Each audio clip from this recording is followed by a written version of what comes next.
বিশ্বনবী দেখলেন আকাশের সূর্যের আলো ক্ষীণ হতে শুরু করেছে, কমতে শুরু করেছে। তিনি খেয়াল করে দেখলেন এর কারণ সাইয়েদনা জিবরাইল বিশাল ফেরেশতাদের বহন নিয়ে পৃথিবীতে নেমে আসছেন। পড়েন সুবহানাল্লাহ।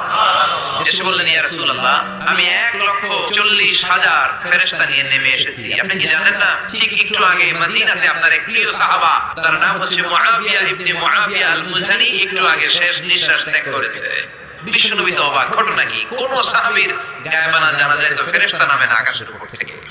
বিশ্বনবী জিজ্ঞেস করলেন, জিবরাইল, কোন সাহাবীর গায়েবানা জানা যায়? তোমরা আকাশ থেকে এত ফেরেশতার বহর নিয়ে নামো নাই? কি এমন আমল করেছে আমার মুআবিয়া? কি এমন ভালো গুণ ছিল, ভালো আমল ছিল, যার কারণে আরশের উপরে তার এত সম্মান? আপনার এই প্রিয় সাহাবী হাঁটতে বসতে চলতে ফিরতে সব সময় পড়তো কুল হুয়াল্লাহু আহাদ আল্লাহুস সামাদ লাম ইয়ালিদ ওয়া লাম ইউলাদ ওয়া লাম ইয়াকুল লাহু কুফুয়ান